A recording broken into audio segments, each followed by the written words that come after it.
So, out of all the roles that Michael B. Jordan has played, which one was he the most badass? Was it Adonis Creed, Eric Killmonger, or now John Kelly? Well, let's talk about it. My name is Brandon Keith Avery, and this is just my opinion.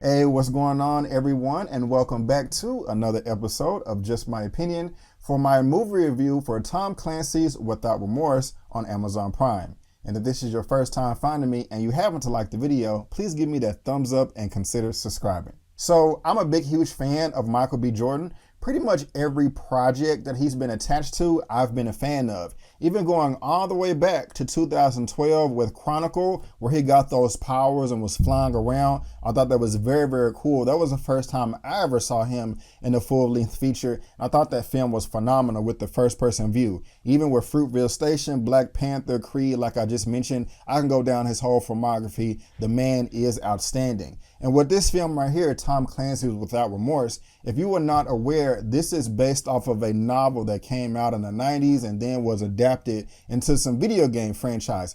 I did not read the novels, but I did play a few of the video games. And so when I heard that this was first being announced, I got really, really excited, especially with Michael B. Jordan being a part of that with his production company, Outlier Society. So I was like, okay, hey, the trailers look good. I'm on board. I want to see this right now. But before I get into all the nitty gritty, let me tell you what this film is about. An elite Navy SEAL uncovers an international conspiracy while seeking justice for the murder of his pregnant wife in Tom Clancy's Without Remorse, the explosive origin story of action hero John Clark, one of the most popular characters in author Tom Clancy's Jack Ryan universe. When a squad of Russian soldiers kills his family in retaliation for his role in a top secret op, Senior Chief John Kelly, Michael B. Jordan, pursues the assassins at all costs. Joining forces with a fellow Navy SEAL, Jodie Turner-Smith, and a shadowy CIA agent, Jamie Bell, Kelly's mission unwittingly exposes a covert plot that threatens to engulf the U.S. and Russia in an all-out war. Torn between personal honor and loyalty to his country, Kelly must fight his enemies without remorse if he hopes to avert disaster and reveal the powerful figures behind the conspiracy. So if I didn't mention before, this film is being directed by Stefano Sollima, an Italian brother, and the only film that I've seen him take on is Sicario, Day of the Soldado. I think that came out in 2018 or 19. It was a fair film. I think I enjoyed it from what I remember, but I do remember wholeheartedly that I liked the first Sicario better than the second, and he was not a part of that. And so like I said, guys, my expectations going into this were pretty high. I was very, very excited, and I walked out satisfied. I say walked out when I watched this at home. When the credits did hit, you know, I was satisfied. But let me just go ahead and get into some of the things that I did like about this film. This is being described as an action adventure thriller, and it is rated R. So all of those three descriptions right there of the genre, that's what I loved about this. I love the action, I love the adventure, and I love the thrilling element that had to go throughout this whole production. And what I mean by it is, and when I read the synopsis, this is having to do with, you know, Russia versus USA and CIA and Navy SEALs and secret ops and things like that. We're trying to figure out who is behind this conspiracy, who has all these nefarious plans up their sleeves and are playing these soldiers like pawns on a chessboard. And that was very intriguing to me because it's not revealed until the end, and I actually had no idea who the villain was going to be. And of course, if you watch the trailer and like within the first 5 to 10 minutes of this film, you think you have it figured out. You're just like, okay, this guy right here, he's clearly pulling all the strings. He's clearly the bad guy, the evil man, the antagonist, and I hope Michael B. Jordan and his team of elite soldiers takes him down. But, you know, it may not be that obvious, okay? Because sometimes I was thinking it was this person, other times I wasn't. So I like the guessing game that I was playing with myself. I'm trying to figure this out. Now, I'm not saying that this is something like Knives Out where it goes that in depth of who the villain is, but at least on the surface, it was something that kept my attention and did leave me a bit satisfied. The next thing that I liked about this film is the action itself. I mean, as soon as it starts off, Michael B. Jordan is going around choking, killing, and body slamming people, and that's great. I mean, every time he's on screen, you know, he has a strong physical presence. We saw that with Killmonger. We saw that with Adonis Creed. And we see that right here with John Kelly / John Clark. And I say / John Clark because from my memory, and I think with the novel and the video games, the main character was named John Clark. But in here is named John Kelly. And when I was doing some research, they actually had him named as both. So that's a bit of confusing there, but I'll speak on that a little bit towards the end of this review because I don't want to spoil it for you.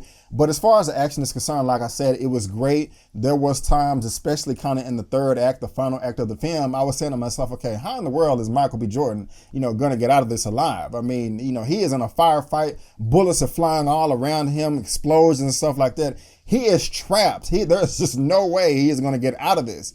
And whether he did or not, I like that this man was thinking like a ninja, just using everything in his environment, his surroundings to his advantage to get out of the situation, if he did or not. I thought that was dope as hell. And I also kind of just like the directing from Stefano Sollima on like what he tried to do with the camera. Sometimes when Michael B. Jordan is going against these foes and it's just like a straight up gunfight, there was just one scene where people fell to the ground and it was a dark scene. And seeing what the director did with the flashlight added just that much more weight to the scene and just made it that much more tense.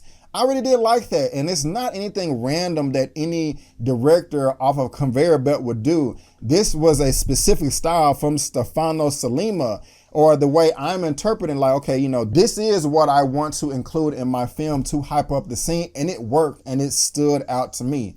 Now, I'll go ahead and get into some of the things that I did not like in this film. And they're kind of brief, and I really hate to say, but I have to be honest with you.